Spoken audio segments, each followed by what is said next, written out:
Hello and welcome to Losing the 50. Today I'm joined by fellow co-host Average Luck Gamer and Shanaha, and we have a special guest on today, Razor CT. Introduce yourself, Razor. Hello, thank you for having me once again. I'm Razor CT. I primarily go over ZZZ/HSR. I also do talk about other gacha games. You can find me on YouTube/Twitch. I talk all about all kinds of stuff. If you need help or just want to yap about the latest things going on, you know where to be. That's about it. Smile. Yeah, Great to appreciate have having you on. Yeah. I appreciate having you on, man. Gamer? Yo, it's me, Average Luck Gamer. I make cool videos about Zenless Zone Zero. And today, I think it's a really good opportunity for us to have someone who's a bit closer to the Honkai Star Rail space, because there's been a lot of updates on the HSR side. It'll be interesting to talk about how that could affect Hoyo games more overall. I feel like my words aren't wording right now. Shanna, say hi. What up? Saving the best for last. It's me, Shanaha, the news guy. But unfortunately today we're not talking we're going to be talking about Zenless Zone Zero news, but mostly, like Gamer said, there's been some pretty big news in Honkai Star Rail, which may or may not have certain implications on what happens in Zenless Zone Zero. Mm-hmm.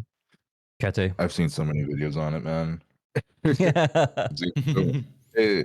Because I still play Star Rail. Like, as much as I meme about the game, I still play it, and I do keep up with the content. I wanted to ask you something. Didn't you used to cover HSR actually? I do remember seeing you. I did. Yeah. What happened, if I may ask? First year YouTube in 2023, I quit, and then I came back for ZZZ, and I'm sticking around. Oh, okay. I see. Yeah, guys. So, yeah. Go ahead. Yeah, I mean, I think it's kind of... just want to let you know, I'm prepping the pictures for the 50-50 changes and stuff while you guys see up, so I can show you how it looks like. Oh, okay. So I take you, like, I show you the stuff from the live stream, basically. Yeah. So just you guys see up while I find the picture. Just a sec. Okay. Well. Okay. Cool. Yeah. So basically, I think you're like a little closer to Honkai Star Rail though, Kete. So I think that's going to be kind of interesting here, because I think Shanna and I are more outsiders for that. But obviously, we both make content in Gacha, so it's kind of impossible to avoid all of the stuff that's going on at the moment. Yeah. Well, give us a quick rundown of what's going on, Kete. So I don't play the game like what's the word I'm looking for? I play every day, but I don't keep up with the meta like I used to. I just play teams that people say are strong. I just look up guides. I do play the game, but in this particular situation, I have been looking up a lot of videos. Bro, what I'm seeing right now from the YouTube side of things is, if you go to any comment section of people talking about it, it's you have the people who are like extremely upset, saying they're gonna uninstall, and then you have the other side of the people who are like, "Good, leave. We didn't want you." It's like every single video, bro. I guess there's a part of me that thinks, just to like cover off a bit of the context, in case someone is a Zenless only kind of listener. Here's what I've heard is that there's going to be a character who's going to give a global passive, and that global passive is going to grant you some kind of like resurrection. And what global passive means, it means it's always active once you pull the character on your account. So this is kind of like a first, if I'm not mistaken, for Hoyo games. Actually not. It has already existed in Honkai Impact 3rd, actually. Yeah, it's Honkai called Divine Impact Keys in that game specifically. I also provided you the pictures now, but I highly recommend you open the Hoyo Lab post, because that's going to show you exactly how this system looks like. The gacha for ZZZ HSR is exactly one-to-one copy for the character banner. The weapon banner has a slight difference. In ZZZ, it's 1% base PT for the weapon. For HSR, I believe it's 0.8%. Besides that, it's all the same. But here you have the systems. Like I sent you the whole lab post where it shows like how it's gonna function, the gacha systems. And in my opinion, the likelihood of this happening in Zenless Zone Zero is extremely high due to the nature of how both games have very similar systems in terms of gacha, and also how many characters they push per patch. They're very similar in that regard. Of Hmm. course, we need to wait like a bit longer, over, let's say, a year plus in ZZ to see if they're going to keep really doing 2 characters per patch. But if that happens, it's very likely they will probably have to change something, because the amount of pulls they give you per patch in ZZ is not really that much over, like compared to HSR. I think it's slightly a bit more, but not as much. And that's why I believe some of these changes will probably happen. And if you want me to, I can also explain this new 50-50 system and stuff, or you want me to do that later? Yeah. Just, I mean, I'm opening the post now. So we're going to be able to, like, just like top level, they're going to get limited S ranks for free, like 1. And then they're going to be able to purchase 5-star characters from the shop. Am I right so far? Yes. Standard. If you have an Almost. I if you have I an will correct E6 it. character, right? Yeah, If you have an actually, yeah, you have to have yeah. E6, But I'll right? explain. They're actually giving one of the currency for free for the anniversary, and you can save that currency to buy one of those 2 characters in the shop. But they will probably rotate them or add some new ones, so you could always hold to this item. Hmm. But normally, this item you will get when you get dupes from the E6, which is M6 equivalent of 5-star characters, including standard. This is a very like whale/dolphin feature. So free-to-plays will not really benefit from this, besides the ones that they give for free, such for anniversary or something, so you can buy from the shop. They also have the same system for V-Engines equivalent weapons, that you also can exchange it to get the weapons as well. Okay. Pretty And much. they're also adding limited S ranks into the standard pool that you can lose a 52. Is that right? Actually, no. That's confusing. It's very convoluted and weird, classic Hoyo. So what they decided to do is not putting limited characters into the standard pool. They decided to put 3 limited characters. If you go scroll a bit down, you see the character event warp optimization. You see Yeah, I like can 3. see them. Yeah. Yeah, those. So on the left, it's Sela, Blade, and Fushwan. So these are 3 limited characters, and they're put into the quote-unquote loss pool. They're not really standard banner, so that means you can only get them if you do lose 50-50. But you also have the ability to choose which one out of these 7 characters on the screen can be your 50-50 loss. So for example, you can choose these 3 limited characters, plus you have to choose the other 4 standard. And if you lose the 50-50, I think mathematically speaking, it should be like 42% chance then that you get one of these limited characters. It is really weird to me they have not just put this character straight into the standard banner. And also the other convoluted thing is that the previous 2 characters that are given, like that you can get for free, they're not part of this either. Like the other 3 that you can get from by losing 50-50, they're being put from the shop, from my understanding, along with the other 2 characters. But those 2 initial ones are not in that pool. So it's kind of, it's a bit convoluted, and you have to understand that Hoyoverse were the ones who introduced 50-50 system in the first place.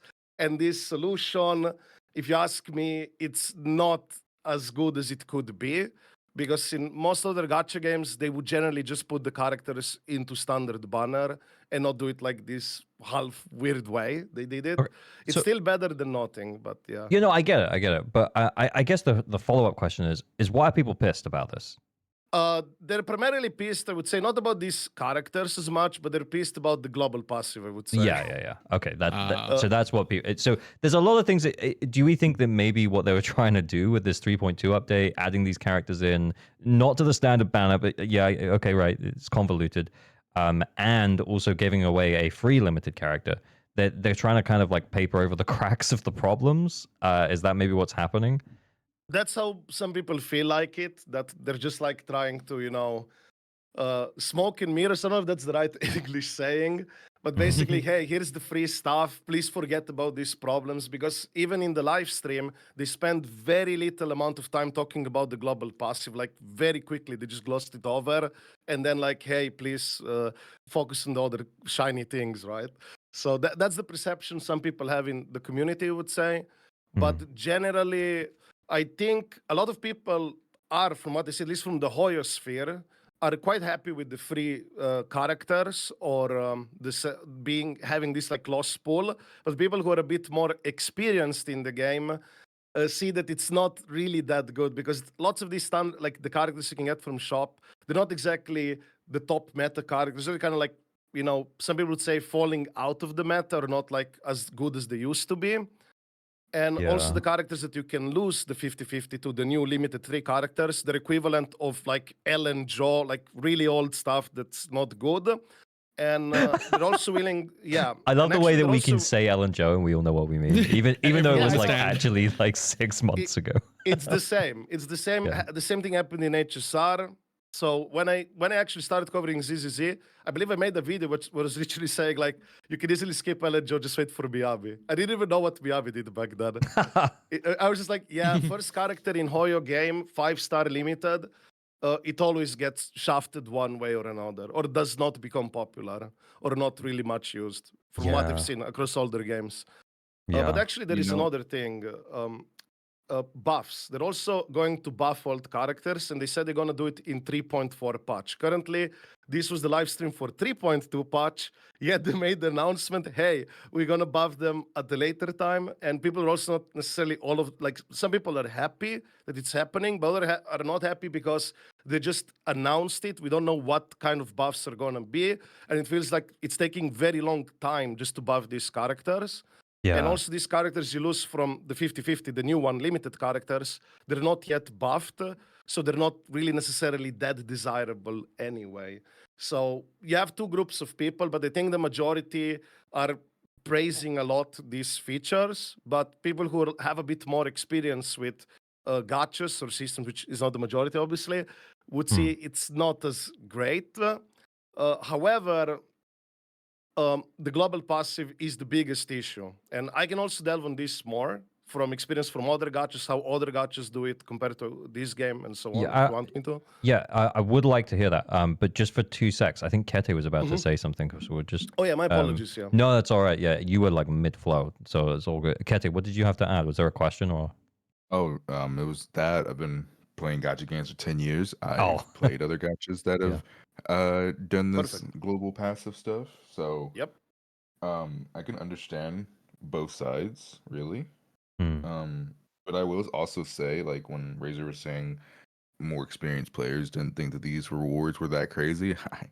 I agree. I think some of their rewards are not bad, but some of them are the biggest pump fake of all time. Like you're going to shoot a 3-point shot in basketball and you just blew right past them because they pump fake the shit out of you. Right? Like, and I think the thing I hated the most actually wasn't even the passive. It was them not saying shit about the buffs. They're just like, oh yeah, don't worry guys. We'll buff 3.4, we got you. We got you, boy. We got you, Actually- boys. 3 months from now, 3 months from now, we got you. Yeah. Actually, it was worse than that because the original announcement for buffing old characters was back in January. Yeah, you're right. It was.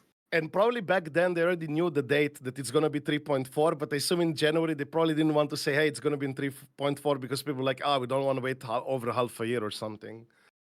I would not be surprised. I already knew the date back then. Yeah, that was the thing. I was like, what the fuck? Like 3.4. Why? So they essentially they made a bunch of changes that feel a little bit more like a slap in the face for long-term players than actually helpful. Yes, basically. And everyone's pissed about this global passive thing. Okay, so let's back up and talk about the global passive thing. Why are people pissed about it? Because Now they you need to didn't roll do a it fifth right. character. They didn't do it right. The right way is to make it either one or two ways. You either put it on the MC where it's impossible not to have, or you put it behind permanent content where if you eventually complete it, you have it, right? So Like story content, you're actively encouraged to play the game, right? But they put it behind a $200 to $300 limited character if you don't have the pulls for her. Precisely. I can actually elaborate a bit more on that, if I may. Yeah, go for it. Yeah. What Getty meant that in other gacha games, the global passive is usually tied to a system like a base or a dorm, which is generally completely free of charge. And it's a progression-based system.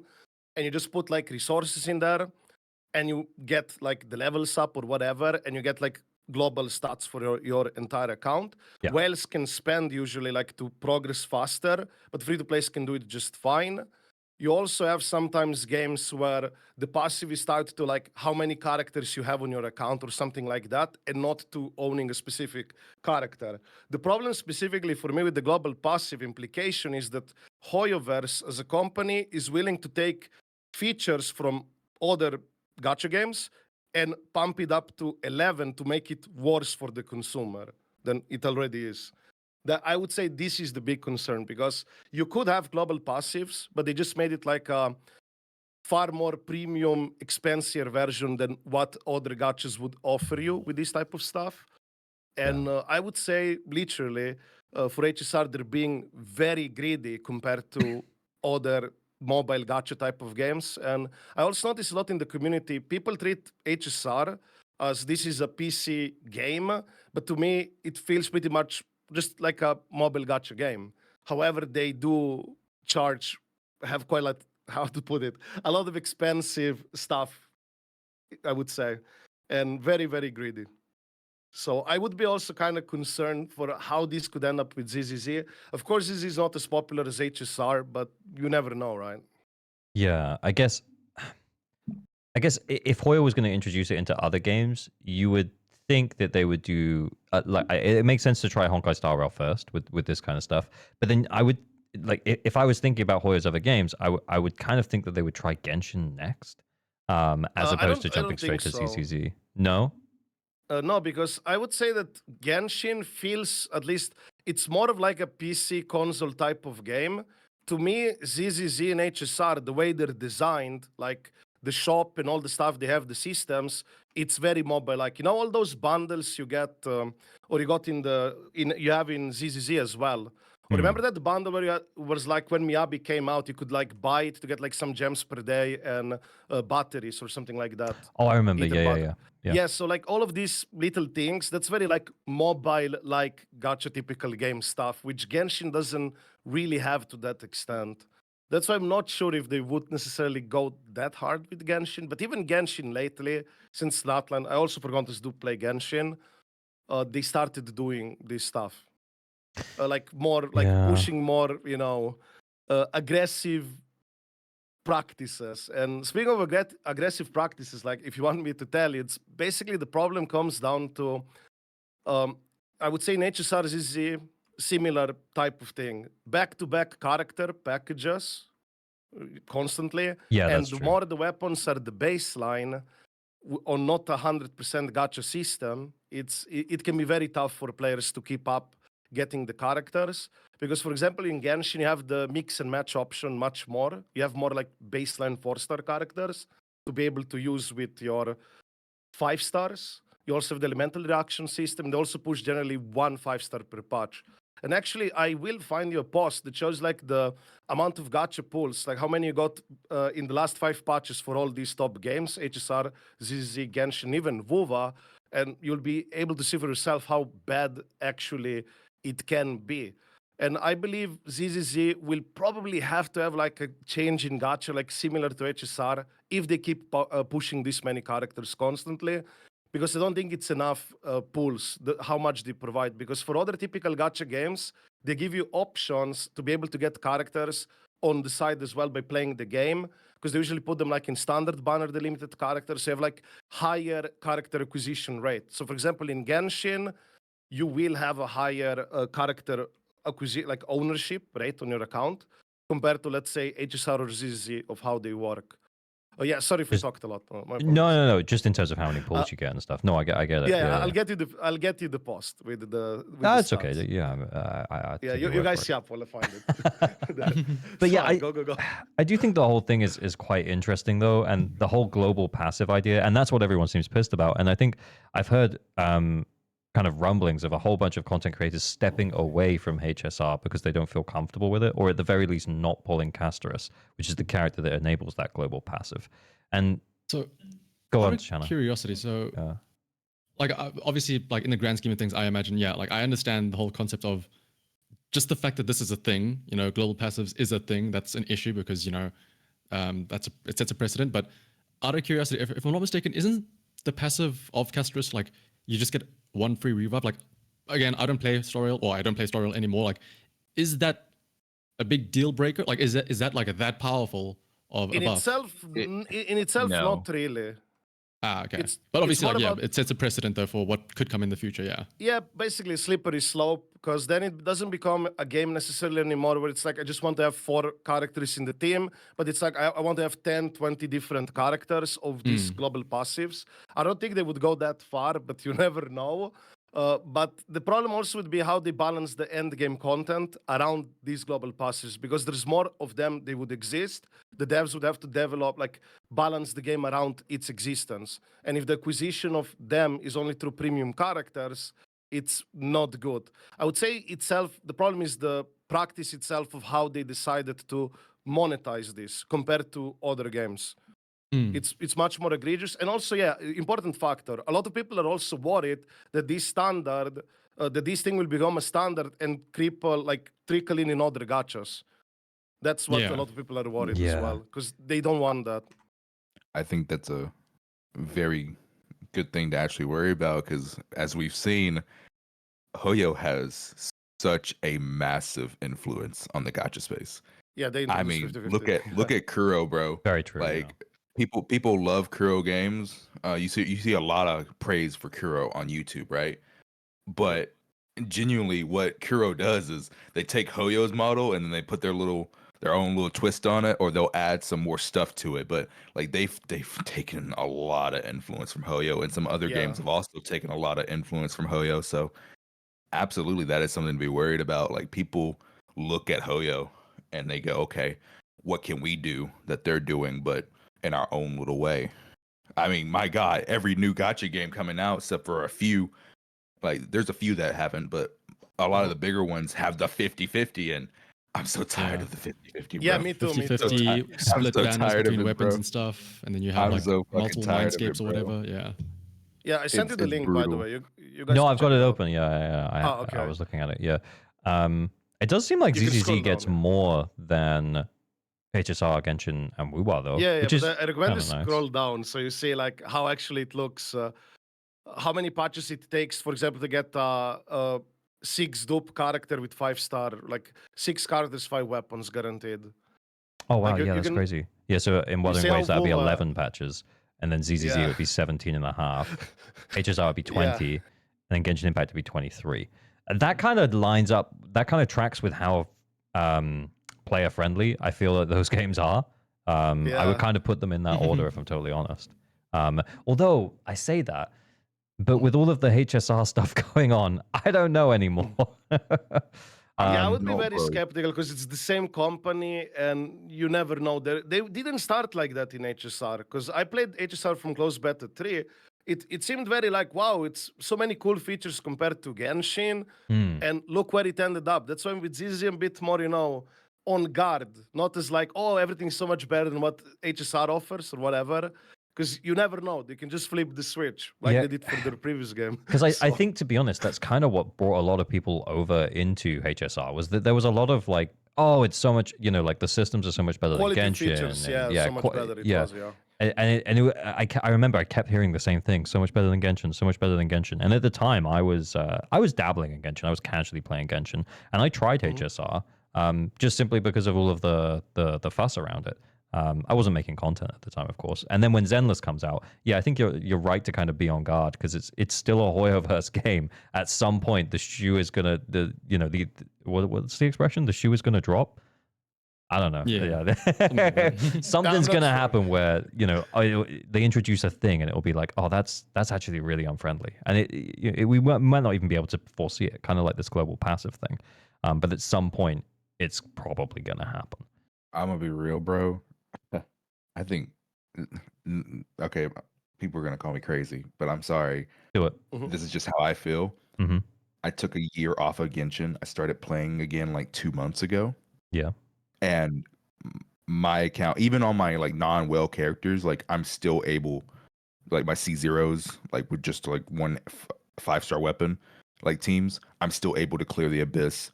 I don't feel pressured. I have like 30k primos still. I got Seat Lolly, and that's about it. And now I'm just waiting for the future. I took 4 months off of HSR. I came back struggling.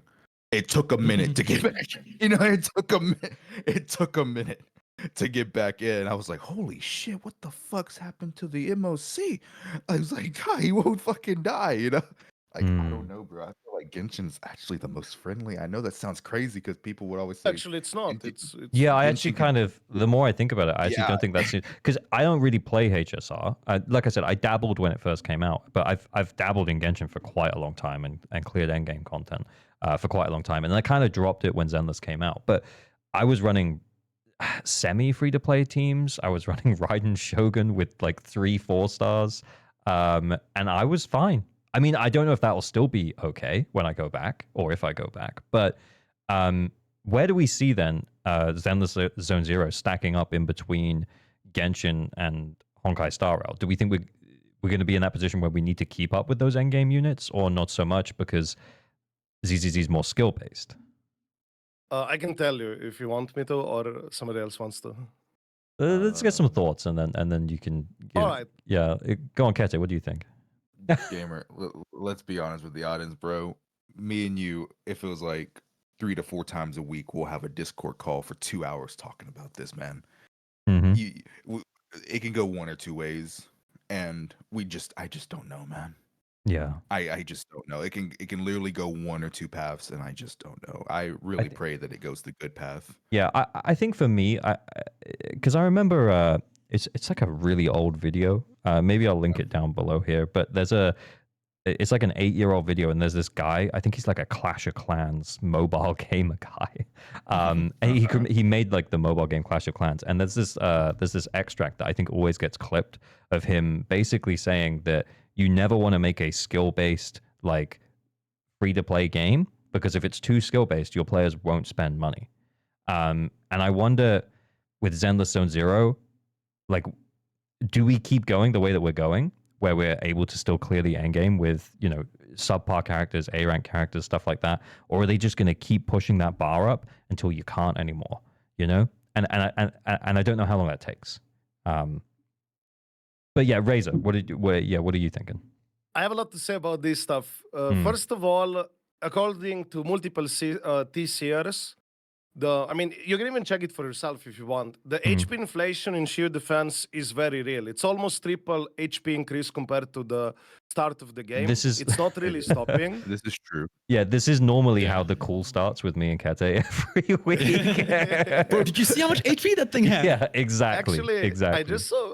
I just saw a video recently from a band main player who was struggling to get What the S rank fuck, score. Razor? Yo, He was Razor. not able to do it. Yeah, do tell. Oh my god, bro! Dude. Yeah. We just read our fucking minds, like. Oh as yeah, soon as Kete you just said posted I that in the sent you- chat. Yeah. As soon as you said that, I sent the video. Oh my god. Yeah. Dude, that's We were in crazy. sync. Sorry, Yeah, we they distracted even- you though. Carry on. Yeah, don't worry. I can explain this. So I would treat ZZ like a typical mobile gacha game, more in line with HSR than Genshin. The difference between Genshin and ZZ is very massive for a couple of reasons. Genshin provides you a lot of strong 4-star characters like Bennett that are still super meta to this day. Yeah. You have the elemental reaction systems. It kind of allows you to mix and match stuff. The power creep or like the speed of HP increase in endgame of Genshin was nowhere as fast as ZZZ.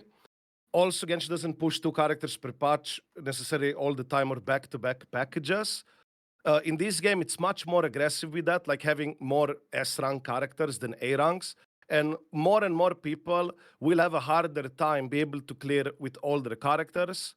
At the same time, you could argue it doesn't really matter if you miss some gems, because let's say if you miss 1 star every single time, that's going to be like 15 pulls or something like that per year that you lose. I know it's still FOMO or pressure for competitionism. Yeah. So I understand that it's still frustrating, because I think it's more like a feelings things as well, because it doesn't feel fun when you still have, like, you play the way you always did, and then the game just got higher HP and your old character cannot keep up. Of course, you can improve your rotation and you can do it better, but I think I have a good analogy about this stuff. I like to call it the wall. It's like you have wall of certain height. I don't know, guys. Do you use meters? I hope. Actually, no. Yeah. Use feet. Yeah, Okay, yeah. actually, no. Maybe Kete does it. I don't know. Screw him. We outnumber him. Yeah. No. I'm so Okay, sorry. So Wait, what it's happened? okay. I'll try. So I'll try to explain like this. For example, you have like a fence, like a smaller fence. Everybody can still jump through the fence, no problem. Treat the wall as an HP wall. Most people can still jump over this fence, Wait, but you eventually showed the this on wall. stream. No, I'm not showing on the stream. I'm just talking. No, Try I'm to saying, imagine. no, I'm saying you streamed before. I remember I was in a stream before, and you did Oh, this yeah, analogy. Yeah. Okay, perfect. So then you know at least, but the other two don't. I hope. So basically, it's the HP wall. It keeps increasing. The wall keeps increasing, and eventually, people who have less skill will not be able to go over the wall, and they will need to buy a ladder, which is the convenience, characters, power, whatever. But eventually, it's gonna reach a point where even the best player will mathematically not be able to do it, to go like, will not have enough skill to be able to jump over the wall without having some form of a ladder. Sometimes the ladder going all the way up, or sometimes they just need like the halfway to make the jump. And the biggest thing I can tell you, Honkai Impact 3, PGR, you can ask the best players in there, play the old characters that came out first year, they won't be able to do endgame with them. And it's an action-based game. Because I hear this a lot in ZZ community, it's skill expression, but there's so many these type of action-based RPG gacha games out there that eventually, even if you're the most skilled player, you won't be able to do it with that character unless if they get buffed. That's why they generally buff old characters, and I hope the simulated universe, Lost Void in this game, it's all the same anyway, that they buff the characters like that in the actual gameplay as well. That would be very, very nice. But just a second to drink some water. No, it's okay. You kind of brought something else do up there that we haven't touched on from the HSR stuff, which is around them.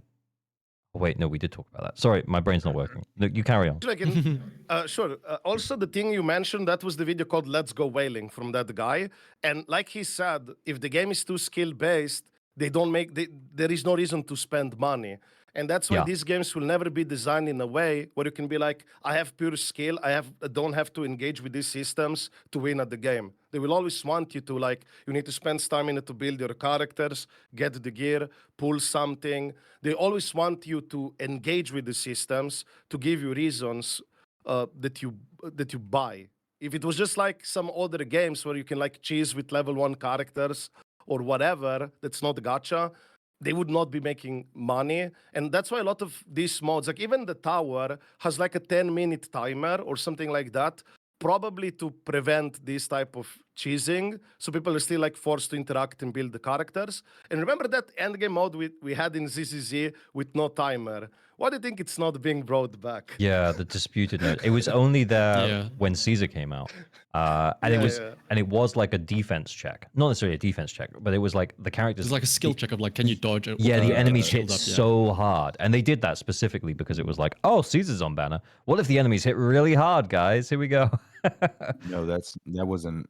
No, was that disputed node came out with Jane. Ambush node came out with Caesar. Oh yeah, you're right. Ambush node. Yeah, sorry, I got the name wrong. Oh, but yeah. And speaking of that, I can add something extra if you want extra conversation. How they shield very heavily like content, buffs, and enemy mechanics for latest newest characters. They do the same thing in HSR. Very, very heavy shielding for the latest newest characters. Yeah, I mean, what do you guys think about this? I mean, yeah, we've talked about this a lot. Where like, okay, as soon as it's a new character, oh, what's this? The new Shiyu buffs like aftershocks for Soldier Anby. Oh, it's now also buffing electric for Soldier Anby. You know, triggers coming out. Oh, it buffs aftershock and impact and stuff like that. Yeah, they definitely like. I think we've been saying that it's understandable, but it's kind of nice in that. Let's say there's an electric buff, obviously Anby. You still have some of the older characters that can make use of it. Where like. At least Haramasa still gets a buff as well, you know? Yeah. At least Soldier 11 gets a buff as well when Evelyn was the one being shilled, you know? Obviously, it's not to the same extent because obviously, like, Soldier 11 doesn't have the chain attack stuff, which also gets buffed. But at least, you know, they throw us a bone and say, you know what, let's also give them electric damage and fire damage as well. Yeah, but actually, speaking of the latest buff in sheer defense, it's very specific. You have to do like an aftershock to get fire and Yeah. electric res down. And that's why I believe more people are struggling because they can't really take advantage of the buff. Yet HP inflation happened. And I heard a lot of people in my community, people complain like, oh, this is so much harder. And it's pretty much, this is the same thing you had in HSR as well. Very samey situation. They take the tools like away, the buffs or beneficial mechanics for the popular characters people play. So they try to induce you like, hey, would you like to buy new stuff or stay frustrated? Oh, I didn't That's realize what- it Yeah. was tied to the aftershock as well. Actually, I didn't realize that. Yeah, Yeah. you have to do aftershock to trigger it. Otherwise, it doesn't work. Oh, that Sure, you sucks. could Yeah. use Pulchra, but it's still electric and fire res, yeah. Yeah, so she It's doesn't. it's very noticeable. And Mm. also, speaking of weaknesses and resistances, it's very interesting how they have like separate anomaly resistance and damage resistances all separated, so they can like have more control over it. How like what's good, when's good, how long is good. I feel like ZZZ like Deadly Assault mode gives a lot of control to the company to push for like what's good. And when like certain cards like Jane Doe, for example, let's hypothetically say a lot of people pulled Jane Doe, they have the data and they could see, okay, a lot of people playing Jane Doe. Now let's make it more frustrating to play with this character in endgame mode, so people will start buying something else. That's, I feel like they're probably what Yeah. they're doing because they have the data after all. Yeah. Yeah. Yeah, that makes sense. Yeah. Sorry, Kete, were you going to say something? Yeah. What's the balance for this all? Because, like you said, many people in my community too were like, "Oh my god, this Shu defense was horrible," but then like, it's the same people I see saying in the past that, "Oh, Shu was such a baby mode. They need to increase the difficulty," and I'm like, "But now Yep. you're complaining. Wait, what the? Yeah, never let the what's players make balance? the game, man. Because What's the balance? Like, what's the balance here? Like, Yeah. that's what I'm asking. What do y'all think the balance is? Like, yeah, you people want harder content, but then when we get harder content, I think that's just a classic problem of players wanting one thing and then when they get it, they Yeah. don't. Like players will always say one thing and then if they actually got that thing, then there'll be it might be the same people, it might be different people, but like it'll piss other people off. But I mean, yeah, yeah, it's also impossible because there's I mean, ideally, if the company does things properly, there's always going to be somebody that's brand new to the game that will not be able to clear it no matter what, right? Absolutely.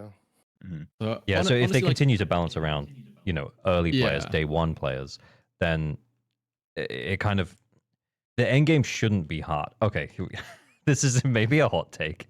The end game can't be that hard in a gacha game, because then it'll feel like an insurmountable wall if someone starts trying to get into the game, and they'll be like, "I'm never gonna reach that point, so I'm just gonna not play." And that's what they don't want as a game. It is a casual game at the end of the day, Yeah. yes. Mm. So they don't necessarily want to. It's a mobile gacha casual game, and they don't want to necessarily push certain features that would be way too hard for, let's say, above average player. Because how you feel about playing the game as a player matters a lot. And if people perceive this increased difficulty is just like not in a fair way or fun way, they will not like it. And I think optics and feelings and perception plays a big part. And when people just say like, oh, I'm using the same, let's say you're using the same characters as before against the same enemy as before, but this enemy all of a sudden just has higher HP or maybe like a different mechanic, this can frustrate players because like, oh, this guy looks exactly the same, but now he has like these different things. That was actually a boss in Deadly Assault. I believe it was what's the name of that guy with the...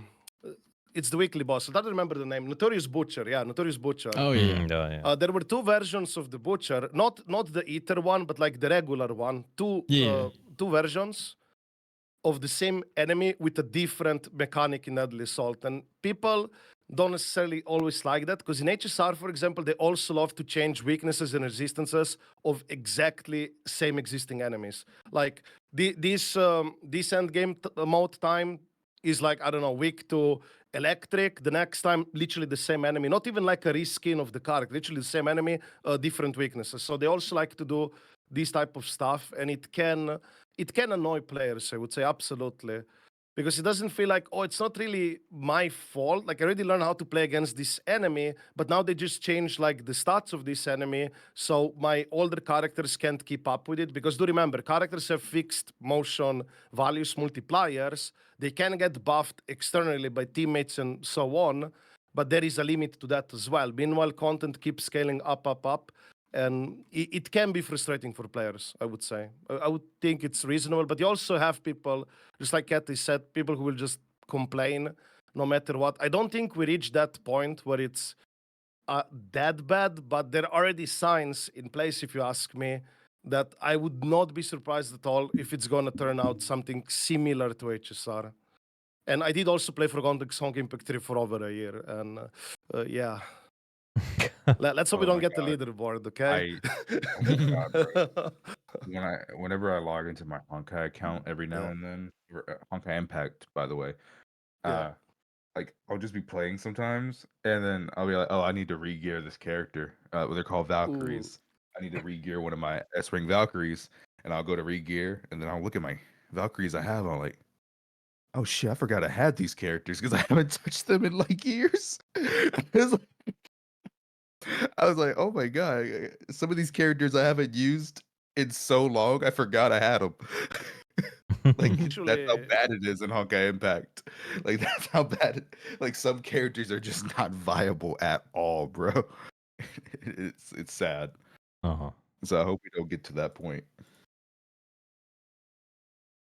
Yeah, I can add something regarding that. They are actually buffing old characters in Honkai Impact 3 as well, which is an action-based game from Hoyo. They're buffing some of the older characters there. I believe they do it through the weapons, like specific weapons, equip it, and they get like a new ability or something like that as well, besides the stats. So who knows? Maybe ZZZ might get something similar. They also have equivalent of Lost Void in that game, with like characters getting like different kits, abilities, and so on. Yeah, they do. So there is a possibility that maybe we get something like that here too. So just to rewind though back to the global passive stuff, just because I think that's kind of interesting. Like if we did get a global passive in Zenless, what do we think that might look like? What do you think we might get? Like, something that affects like passive energy regen or something? Oh wow. Okay. Yeah. Passive energy regen or like passive decibel regen? Ooh, that'd be so OP. But yeah, I mean, again, that might be too good. Yeah. Yeah, that'd be too. Like, I mean, if honestly, probably it'd be similar where we get a free revive. But like, then like, is that even worth it? Like, yeah, because if you're reviving, like you fuck the fight anyway, you know. Yeah. But then there's a part of me that's okay. So let's say we get the free revive, and I'm guessing also in HSR, like I haven't played it that much. You guys can correct me if I'm wrong, but like, yeah, sure. if you're using that free revive in the fight, you probably already fucked up. No. Not necessarily. Okay, not necessarily. Okay, but let's sometimes, right? So then let's ask a follow-up question then. So it doesn't feel like it affects the game that much, but I feel like there's been, and maybe I'm just looking at this from the wrong direction or following the wrong creators. But it feels like some creators are stepping away from Honkai Star Rail because of the introduction of this global passive. Is that the right thing to do? You mean quitting? Yeah.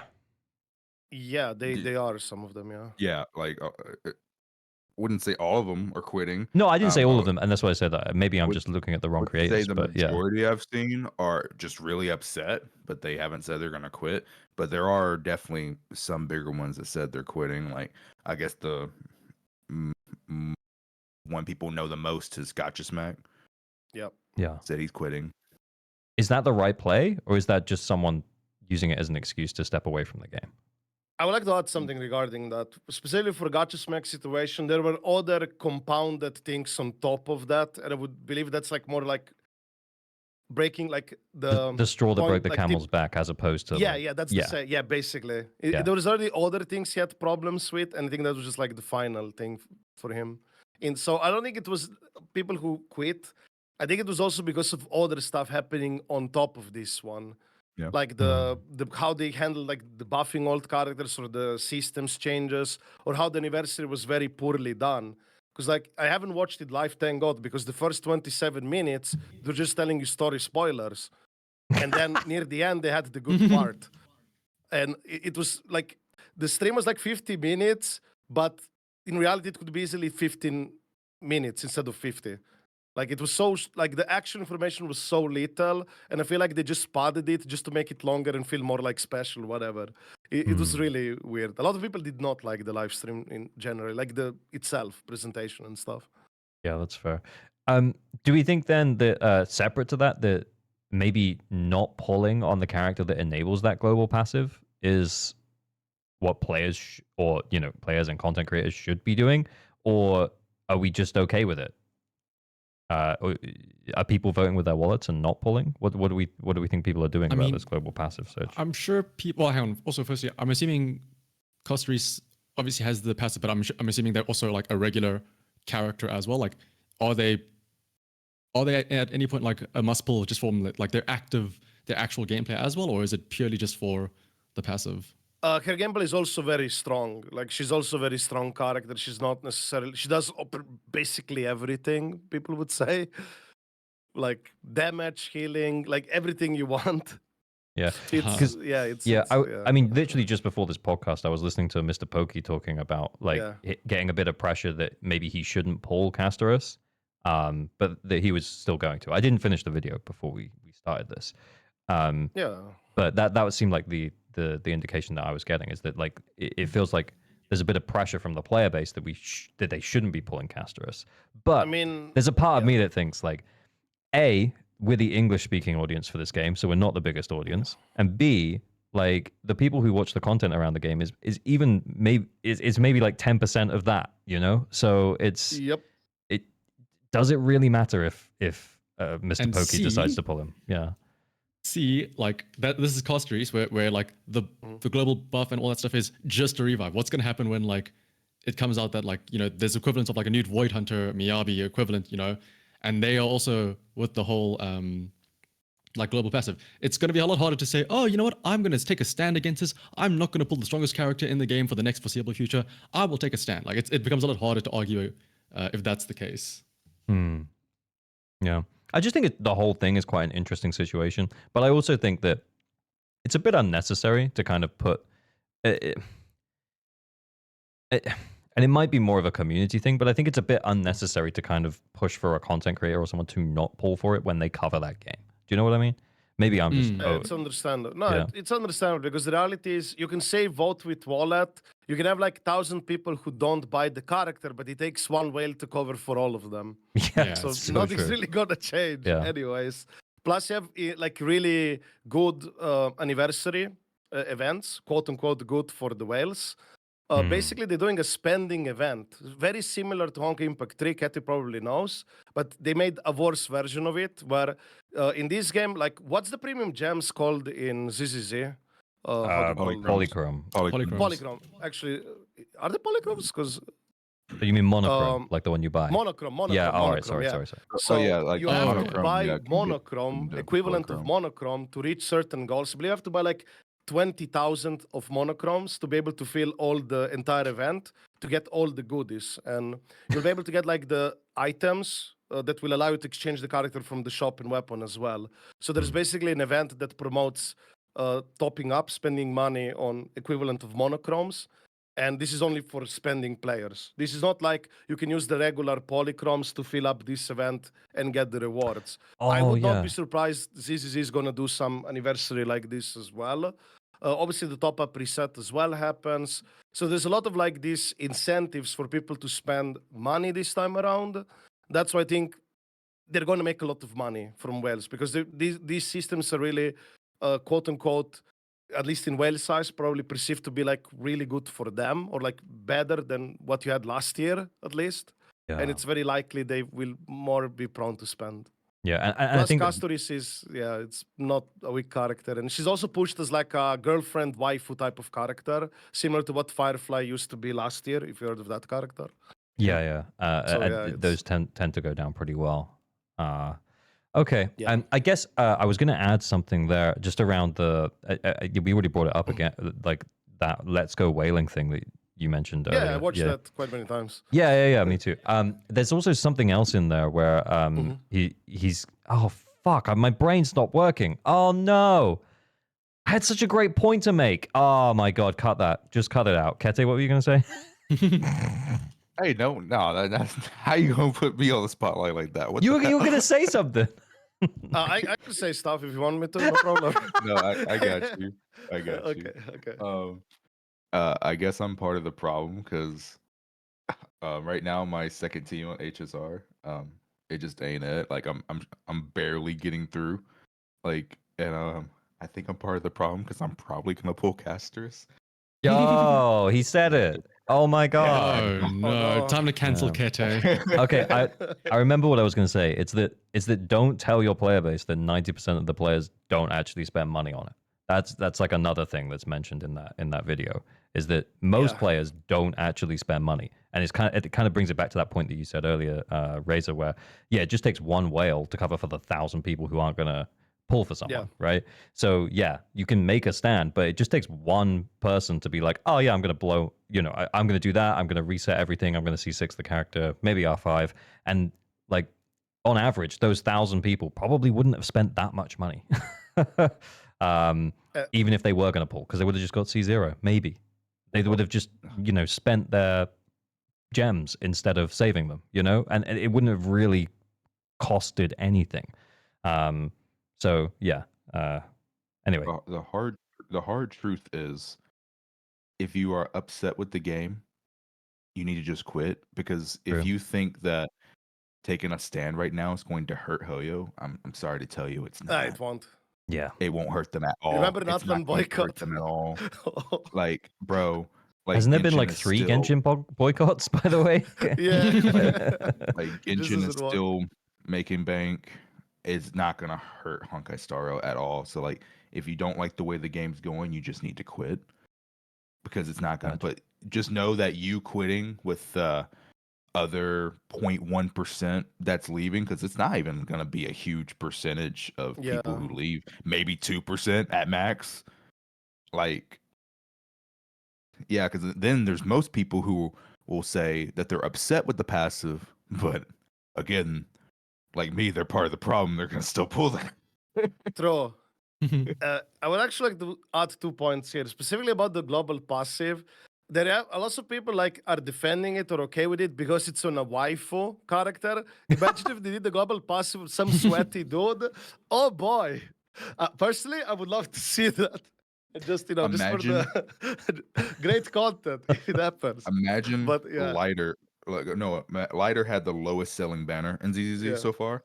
Imagine Lighter had a global passive in ZZZ where just having him on the team, as soon as you load into a boss fight, already half of their days bar is filled.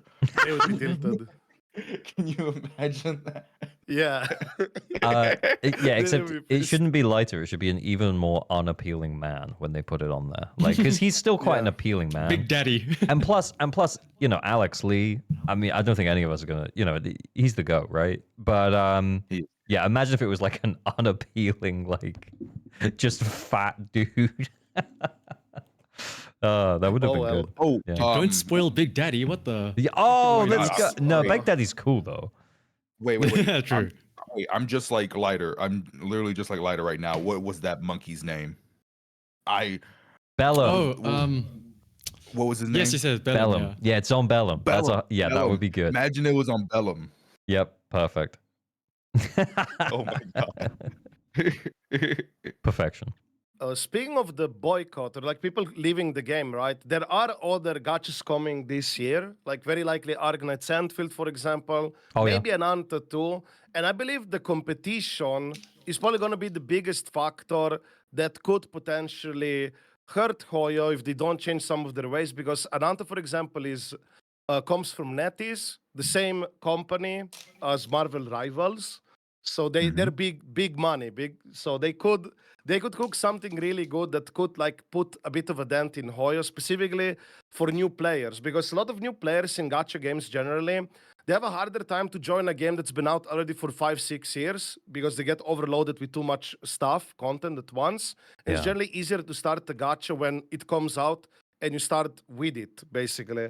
That's why I think these competitors could take away some potential new players of, for example, Hoyo games. But the ones that have been playing already for, I don't know, 5 years, Genshin, very unlikely to drop at that point because sunk cost fallacy, invested in the story, and so on. Yeah, you have people like that, right? But we can true. talk a bit about other gachas as well if you want me. Yeah, I mean, to be honest though, like I'm kind of excited for Ananta. I don't think Arknight's Enfield is really my thing, because I've seen some gameplay and I'm just not sure about it. Like I think Depends which one you watched. yeah, Because there's two different gameplays, yeah. yeah, it looked like base building and stuff from them, and then there's like what is the other side of it? The combat actually has been changed. The technical alpha combat was more like MMORPG like combat. If you played like, I don't know, not exactly WoW, but like the movement was very MMORPG like. And actually, it was more like how's that turn-based JRPG game called? It's not really turn-based. Xenoblade. It was more like Xenoblade. Yeah, If it's you guys just played like that. Xenoblade. Yeah, It's that's just the like one. Xenoblade. But now they're kind of making it more action-based, and you have some like OG Arknights fans who are complaining that they might be catering too much to the audience who wants more of a action game. Some people also have the concern, which you're probably going to think it's a good thing. That the base building might be like dumbed down or made it simplified or easy or just like a side thing to cater to people who are not interested in that. So Hypergriff, which is the company behind Arknight's Enfield, they will have to make a decision. Do you want to cater to like a broader audience who want like more action-based gameplay, or you're gonna focus on the niche of base building? Then it's not gonna get like as many people. So I don't know what they're gonna do, but from people that I watched who played it, like who never played Arknights before, their experience was as follows. This feels like an actual game, and Gacha is just there to be like whatever, at least in the beta, subject to change, obviously. But that sounds it's pretty very good. yeah, but it feels that's like a not PC normally game. how Gacha works, though, right? Because it's like it doesn't normally want to challenge you, right? Like there's not normally any friction. I would say Vuva feels also pretty much like a PC game and not really like that Like a much gacha. gacha. Yeah, compared to HSR or ZZ gives me much more of vibes of typical mobile gacha. So there was a video made by Torbaru, the death knell of gacha games, Arknight Enfield. It's a very good video. It's at Yeah, I watched it. 152K views right now on YouTube. Oh, So sick. people can We'll check link it in Arknight the Enfield. description for the YouTube video. Anyway, carry on. But basically, he summed it up perfectly later into the video. Like, remember earlier I was saying how much of an influence Hoyo has on the gacha space? Yep.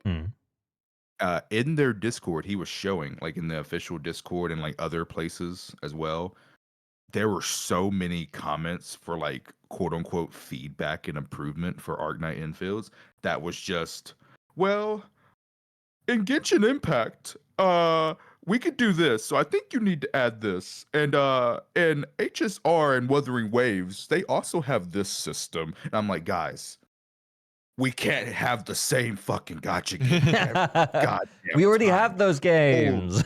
Holy shit. I've played these games before. True. I actually do have a hot take about this. Very hot take, probably. Oh, go on. Expect PvP. That part where he went over those like the opinions of other people on the Discord. I would say like this: people have the right to express their own, like feedback, even if you don't agree with it necessarily. But it is normal for people to compare things between each other. Like what's popular will always be compared with the other stuff, especially if they're similar genre. They will try to compare it and just give their feedback. Even if you don't agree or like it, I still think it's okay for people to give this feedback if they want to. Personally, they will probably not do the same as Genshin, whatever does, because Arknights, like Hypergriff, is known to do their own stuff, basically. They did decide to add weapons to the game, which is, I'm not a big fan, because the original Arknights did not have weapons. And speaking of weapons, probably you know, Kate, because you've been playing gachas for 10 years. I've been playing for 9, I guess. You probably remember, which was the first gacha that introduced weapon gacha? Because we didn't start with weapon gacha. It was just character. No, we didn't. Yeah, It was just character for so many years, bro. I think it was Honkai Impact 3 or King's Raid. I don't know which of these games like introduced the weapon gacha first. I legit remember, bro. You just brought back nightmares. I legit remember the first time playing Honkai Impact, and I was like, "What the fuck? Why do I have a level 1 what the fuck is this? And then like I went online and I was like, how do you get weapons? And then they were like pulling the weapon banner. I was like, wait, what? And then I went back on the game and I was like, what the fuck is this? Like, what do you mean the character doesn't come with their weapon? What do you Exactly, and especially when they advertise the characters. Because remember, when they show you the character that you pull, they usually hold the signature weapon, but when you pull them, they Yeah. don't have it. And this is the problem of like systems being like a company. If the more the popular they are, they introduce a feature that becomes then a standard. Like weapon gacha did not used to be a thing, just like 50-50. So the more these companies, for example, Hoyo pushes these features, more other games will be emboldened and use this stuff as well and become normalized. So yeah, it's that's why I would be worried, for example, about this global passive situation, precisely because of history of other games in the space copy pasting the systems that straight up worked well for the other company, for obviously for the benefit of the business. Yeah. Mhm. But also, Razor, I wanted to say quickly, Yeah, the tell. maybe I came off wrong. No, that's fine. I didn't mean that players' opinions like that, like people shouldn't express their opinions and their Okay, voices. okay, yeah. I fully agree with that. Everything you Yeah. said, I fully agree Yeah, with. but the I guy in was the more video saying, was like that. That's what I meant. yeah. But That's like what I was was more kind of, yeah. saying for my personal self Oh is yeah, when if I play Arcade Infield, because I will give it a shot, right? I Mhm. don't want to feel like I'm playing Genshin, right? Yeah. I'm hoping to get a different experience. I don't care if some things are similar, but I am hoping to get a different experience for my own personal self. I Like, would say it does not feel like Genshin at the moment, at least. They could still change it to be like that, but right now in the latest beta we had, like in January, closed beta, there wasn't such thing. When I saw like other streamers play it, it's very, I would say it's its own thing basically for now. mhm. Hmm. Okay, that's And also there was big controversy around the gacha because a lot of people were not used to the Arknight's gacha systems and they were really upset about it because they were comparing it with Genshin, but they didn't Mhm. understand that in Arknights, limited, there is no like they have limited characters, but most of them are standard. So they give you like imagine like right now you have on banner Sambi. And after her banner ends, or specifically the patch, she goes right away to standard pool. That's what Yeah. Arknights does. So characters go Holy immediately to standard shit! pool. Sorry. A lot of Yeah, gacha I know games that's do this. actually quite normal It's a outside of very Hoyo. That's Yeah. what most it's Yeah. gacha games Yeah. do. yeah. It tilts me so much because like in other games you're way more showered with different characters, but they generally make it potentially harder to snipe the character you want. But you will always get like passively more characters on the side or options in general. Also feel like a lot of these gacha games have like more mix and match options. I don't really want to focus too much on Arknight's Enfield beta, like combat and systems and so, probably because it will change. But right now, the gacha doesn't seem that important, and the dupes also, at the moment at least, like in original Arknights, are very whatever. I'm talking about like, Low this impact. is, I don't know, M1, 10% fire damage. Okay. Like really copium, whatever stuff, not really important. But we shall see how it's gonna end. For Ananta, there was actually an alpha test in China, and there was one guy who made like a YouTube video. He couldn't talk much about it because he obviously signed an NDA. But he said in the video there seems to be like you might have some outfits or stuff as well for that game, like costumes for characters. So maybe in that game, who knows? Maybe they will try to monetize. I'm just speculating, by the way. I don't know. They might try to like sell costumes or skin for characters instead. But then some people also worry that maybe the body types of the character are going to be like streamlined because of the costumes or something like that. Interesting. Hmm. Yeah. Well, so as we were talking about the global passives earlier, Yeah. it reminded me of something. So there's a game called Zero Lane for people who don't know. Based. And and it is the definition of a, I guess what nowadays people would say, gooner game. And I have no shame in saying that I played it for a long time, but there was characters added as ultra rares in Azure Lane, and they had, now that I think about it, they had global passives. They did not have to be on your fleet for them to activate their skill and help your fleet out. Because like Azure Lane, we're called fleets for teams. And now that I've started thinking about it, there was never any backlash that I actively remember in the community about this for these ultra rare characters. And I started thinking, wait, I wonder why, but maybe it's because Azure Lane's Gacha was way more generous. Like even Also, though it's not really a characters- gacha, right? It's the crafting system. Right? Actually, they sell primarily, they make money off selling skins. skins. So the character Yeah, gacha is not that, it's very easy to get the characters, Yeah. but then they make money off skins because they give them less clothes. The skins are less clothes. See, that's the direction Zenless needs to go. I mean, they're doing it with Evelyn. Can I just ult more times and then take off more? Yeah, sure. But yeah, so I'm wondering if the community never got upset about this. 'Cause I never got upset about these ultra rare characters having these quote unquote global passives back then, and maybe it's because like I never had a problem pulling in that game. Like you could be completely free to play in Azure Lane and get every character. I'm not even joking. Like that's how generous the gacha was. So maybe that's why it was not. Yeah. I don't know. I can actually add to that. It's the feelings like for these many older gachas or like older gacha games, they have systems in place to accommodate the existence of like heavy power creep, global passives, whatever, which alleviates the tiredness or people from being burned out. Like I said, in those gachas, you have a higher acquisition rate of characters. I started recently playing again Dokkan Battle for Anniversary. I was being showered with characters. Completely free to play. I was able to do all end game content, no problem. The power creep in that game is way worse than HSR, but not many people complain about it. And I actually looked a bit other communities, like Ete said, they don't complain about this like power creep or like global passives as much because those games have other systems in place to make it way more tolerable to tolerate these systems. Meanwhile, HSR or ZZZ, they're copied effectively the Genshin systems, but the games themselves follow more in line a different approach than Genshin. And I actually explained this very quickly if you want, if I can. Yeah, go for it. Yeah. All right. So for example, in HSR, and actually let's start with Genshin. So Genshin, like I already mentioned before, you get one character per patch. They're not back-to-back packages as aggressively. You have the baseline 4 stars. They give you generally 1 PT per patch, so you can get like at least 1 character per patch. You'll have a higher acquisition rate of characters.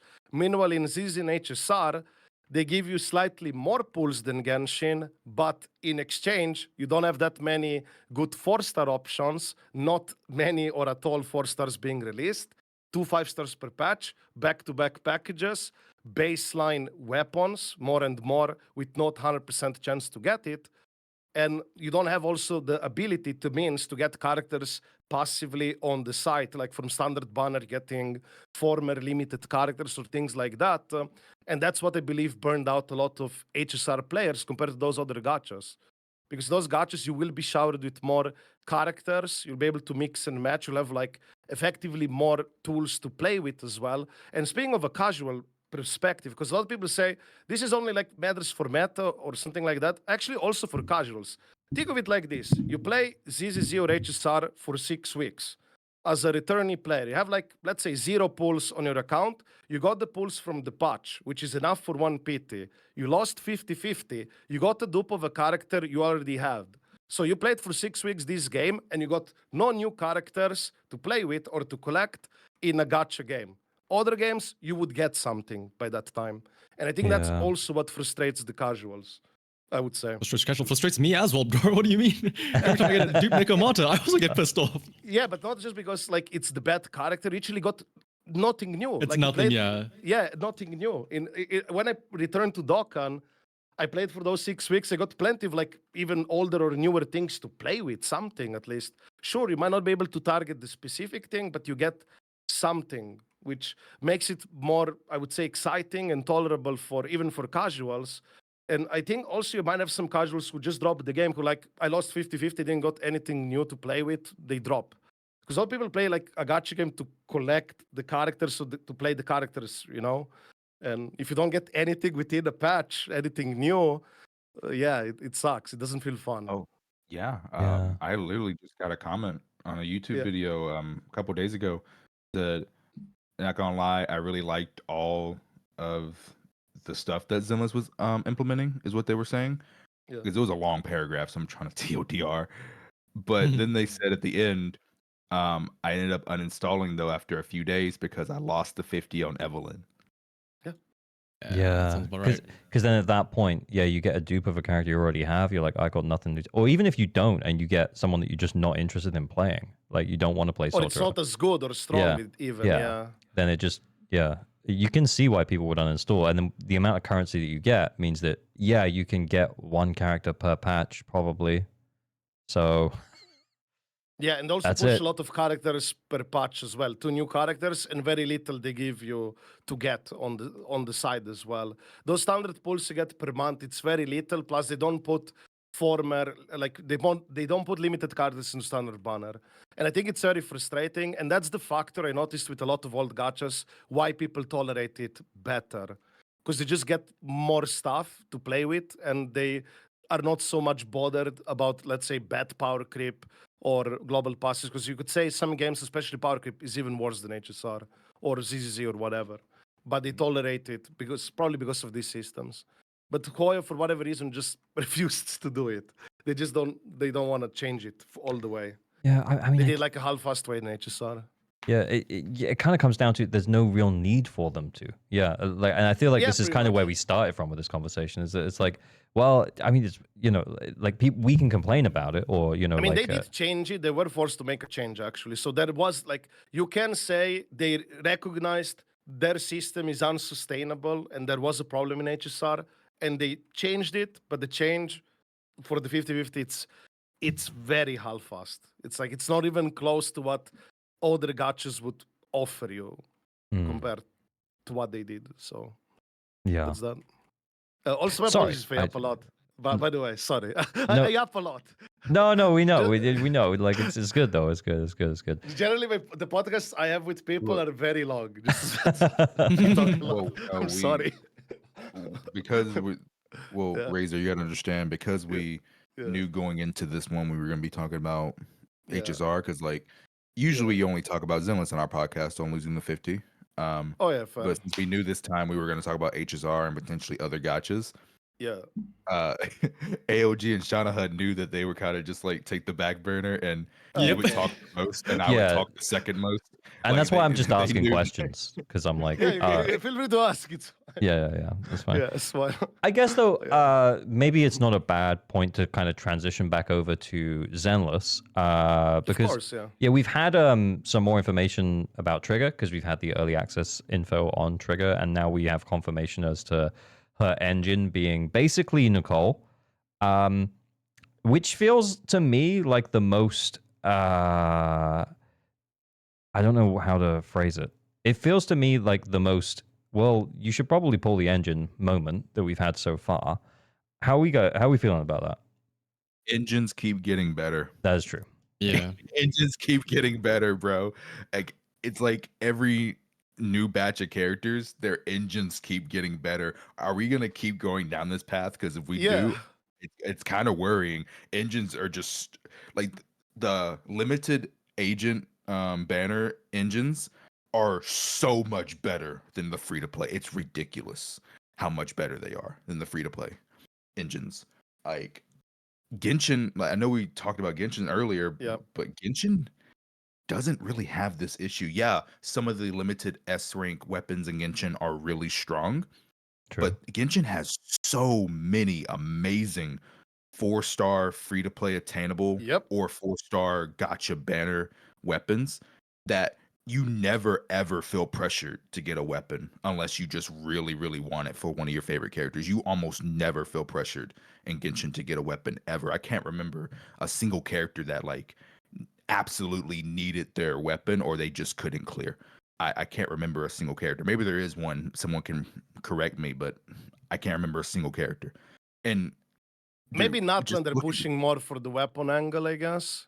But Yeah, I can make maybe. a quick meme. First time, question mark, coming from HSR. That's what HSR does. It's Yeah. usually the same playbook. they have the same weapon gacha too, effectively. So I'm not even surprised. I've seen like a lot of the things that are trickling in ZZZ. As somebody who played HSR Day One player, I'm like, yeah, I've seen this before.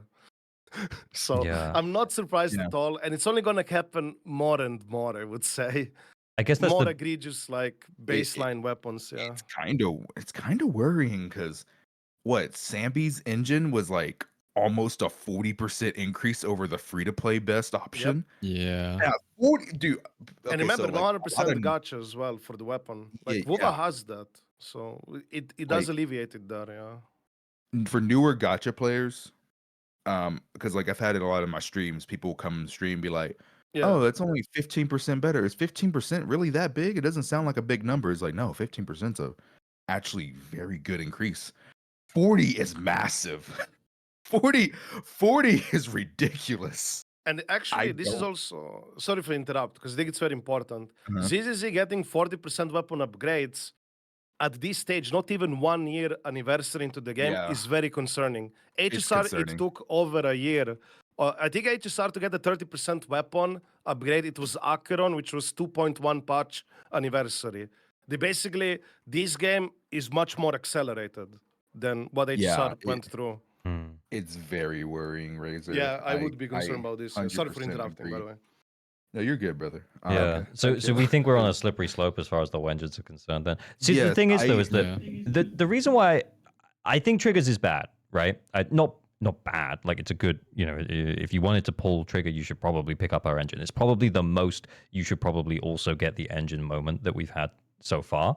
And for me, covering it as a free to play low spend perspective, if it feels like, well, if you pulled Sambi, you should probably pull Trigger. And if you pull Trigger, you should probably pull our engine. And then already we're talking about like someone losing a 50 and then potentially losing a 75-25. We're talking like over 300 pulls.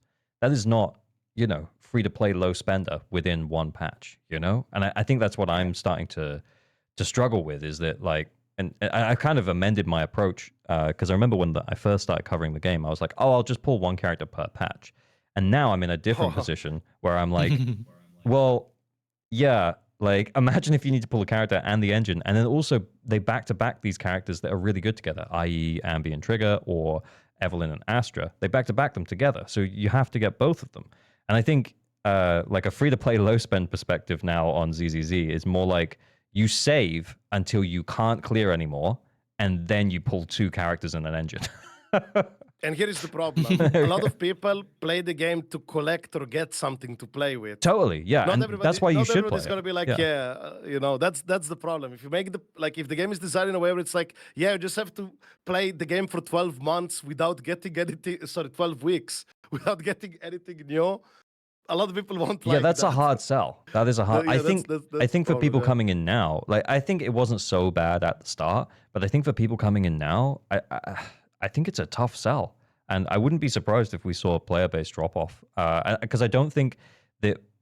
And this kind of comes back to all of the conversation that we've had so far. But with HSR and with ZZZ, HSR and Genshin, they have like such a big player base, and it's kind of like you said, Razor. Like it was like a year before they started introducing light cones that were kind of busted good into HSR, and it feels like it's already starting to happen in Zenless, and that's kind of concerning because I don't know if the player base is big enough for us to have enough sunk cost that we keep the players.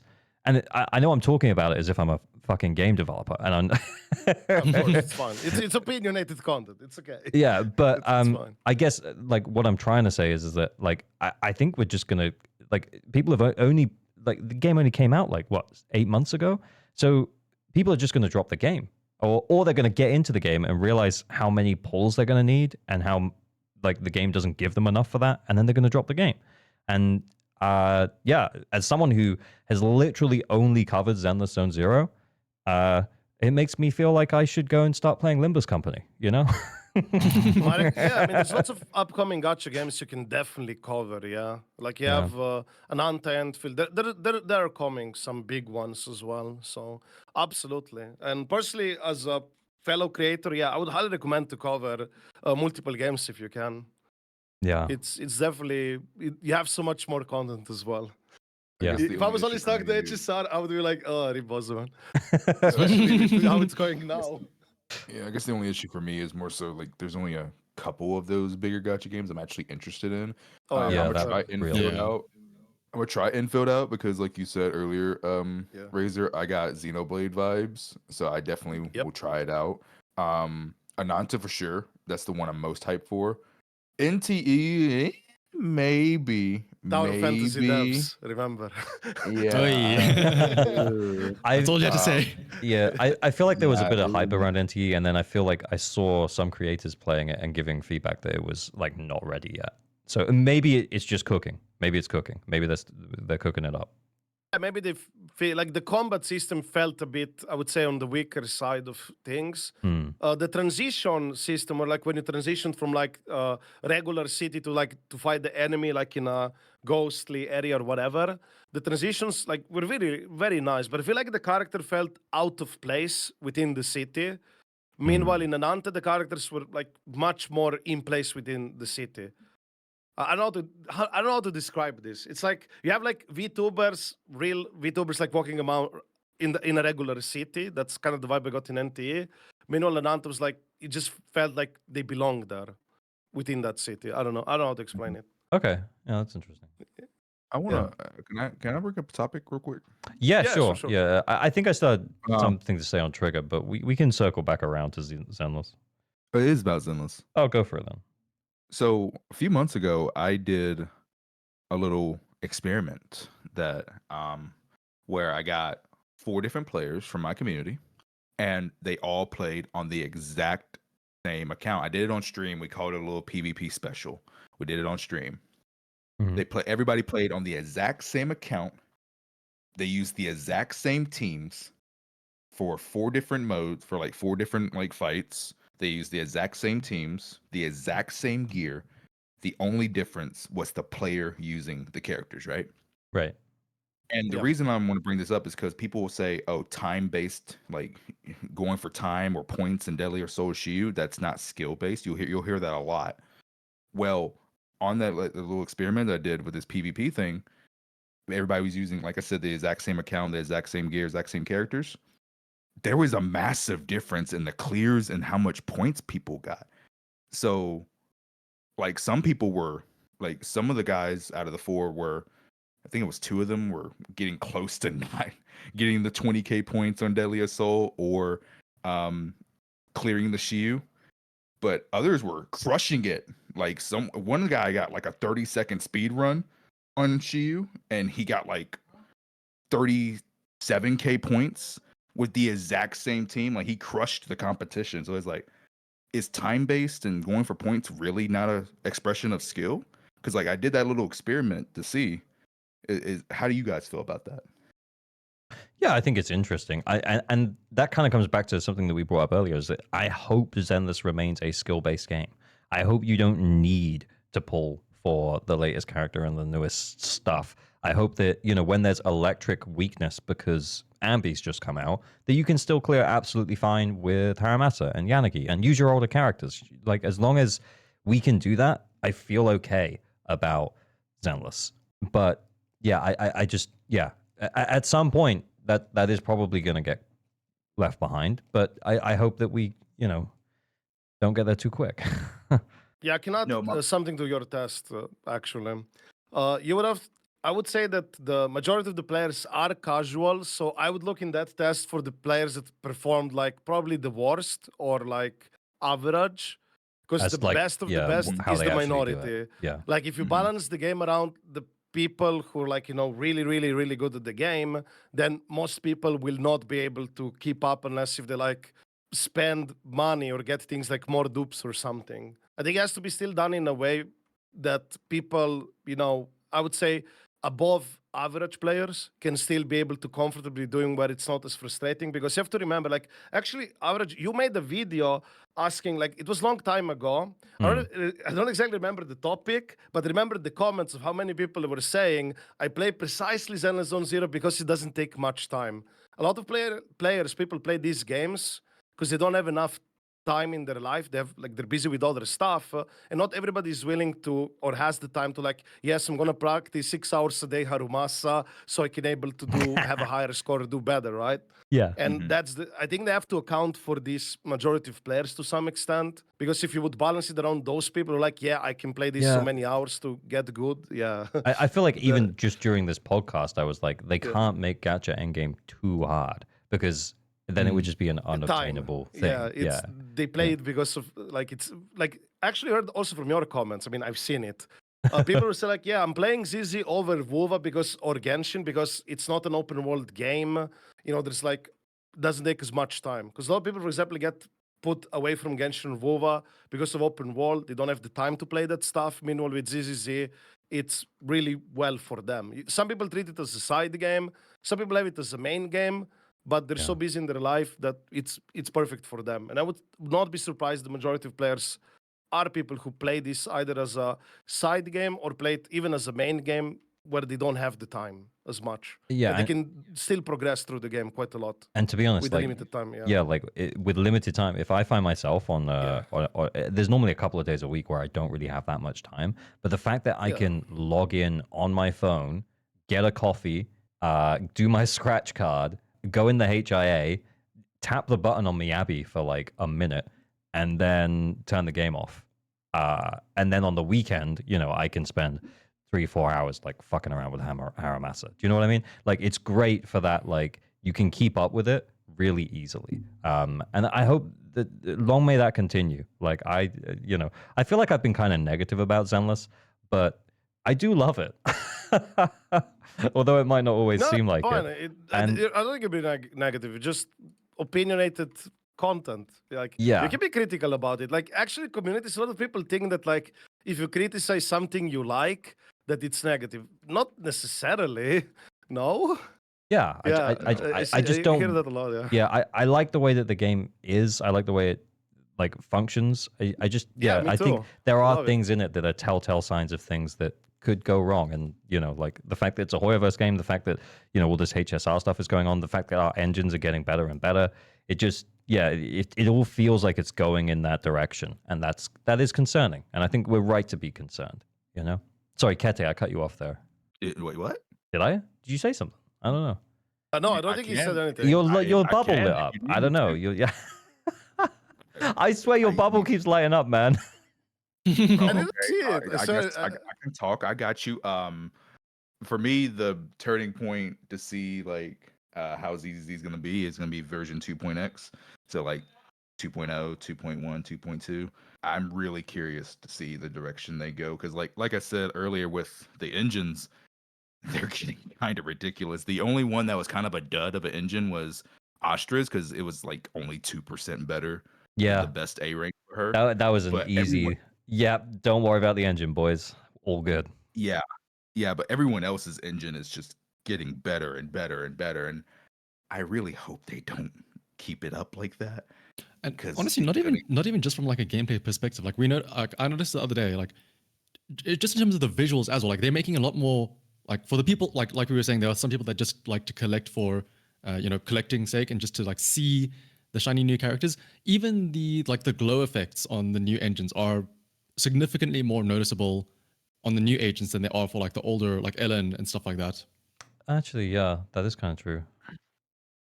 Like what's it called? Evelyn has the little moths flying around her. Anby has a scarf. What else is it? Like Trigger has the little things on her legs. Yeah. They're actually also probably gonna add like more fancier animation, especially probably for anniversary unit. If you look at HSR, for example, with Acheron and this year Castorice, they have like really unique animations as well. For example, Castorice is gonna give you like an animation where you enter when you start the fight. You're gonna have like a special entrance animations, like all fancy stuff. So I would not be surprised this is gonna like up the animations for characters, especially for anniversary units or something like that. And like Ete mentioned earlier, I believe the 2.1 patch, or whatever the patch is going to be for the anniversary, that's from then onwards, including with that patch, then you will have a better picture of how this game is going to turn out to be. Yeah. I would say that's yeah. going to be the point, very likely. That And I would not be 2.0 slash surprised 2.1 patch is going to be. whenever is the anniversary. I don't know Yeah. which patch is gonna be, but whenever it is, yeah, they're probably gonna be some like super flashy like animations, like what they did for like Akira animations at the time as anniversary. It was also like out of the world compared to many other previous characters. So yeah, I think it's just gonna very likely happen, and at least it's the same price tag copy. I do think that Trigger's engine is the most egregious engine so far for one specific reason. It's Yeah. technically not the biggest damage increase of all the signature engines in the game. It's still very good. Don't get me wrong. But the most egregious part of Trigger's engine is quite literally she's the only character in the game that can use it. Like Yeah. no one else can use her engine. Because it needs to be She can post and only aftershock, her. right? Yeah, Yeah. electric aftershock. Oh, yes, you can't even put it on Polka. Yeah, that's right. Yeah. And also for stun, has to be a stun character on top of that. It's very restrictive. Yep. Yeah, so it's almost like you could have pulled it and put it on Polka if it wasn't an electric aftershock. But the fact that it's an electric aftershock means that we're almost definitely not going to get anyone else who can use it. I think the weapons are only gonna be more and more restrictive like that. Like, sorry if I repeat this a lot. HSR pretty much did the same thing. And actually with HSR, they went one step further. They added like a new path class. You know, like we have classes normally, whatever. They added a new class this year called Remembrance. And there's Yeah. like new weapons for these characters. So for example, if they release, I don't know, a healer that's this Remembrance, instead of being what originally was Abundance, now it's Remembrance, and you don't have access to the previous weapons because the passive gets Don't- disabled, right? Don't remind me of her. Oh no. Yeah, sure. Don't but that's- remind me of her. Okay, my bad. But that's how they do it, and I think it's only gonna be more restrictive. And if so, my apologies if I bring the other game up now, like WoWa. WoWa has a very like also like weapons that are huge, big upgrades, but it does alleviate a lot because the weapons in that game are 100%. And actually, there was a rumor long time ago. This is just a rumor, very long time ago, that supposedly the ZZ devs wanted the weapon to be 100%, but somebody at Hoyo didn't let them do it. I've heard I that heard this rumor as rumor. well. Yeah. Yeah. I'm just wondering if that's the case, you know, because if this game had 100% weapon gacha and you had these type of like trigger weapons, I think it would be much more alleviated and tolerable. And I think this Yeah. is only going to keep happening more and more. Personally, I don't think you really need trigger weapon right now to be able to clear the end game content. But if the content keeps scaling up and so on, eventually you will probably, if you want to like strengthen your trigger or whatever teams, you will probably have to look into that. Because I've seen a lot of people pushing right now, like on day one, you must get the weapon or something. But I think even without the weapon should still be at least clearable. Yeah, Now, but I think the thing the is that future, I mean, there's always 3 runs as well, I guess. yeah, from a meta perspective, I think that she's really good with Sambi with or without the engine.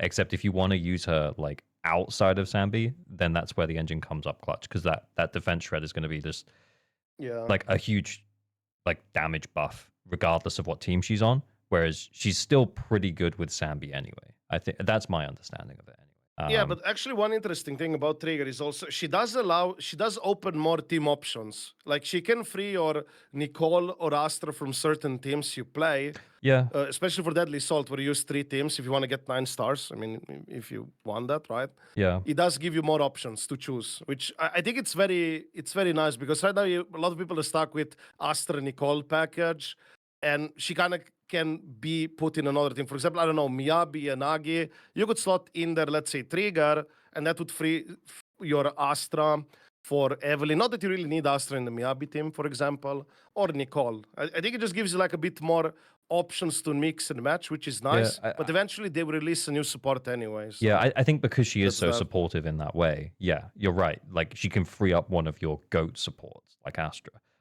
So that it for makes now, it easier at to least, clear. Yeah, but until there's a new support. but if that's what you're using her for, and this is where I'm on the fence with her, if that's what you're using her for, it's like, well, then you should just wait for another support. And then you wouldn't have to pull, in theory, okay, right. In theory, you wouldn't have to pull both a character and their engine. Yeah, in theory, but we shall see.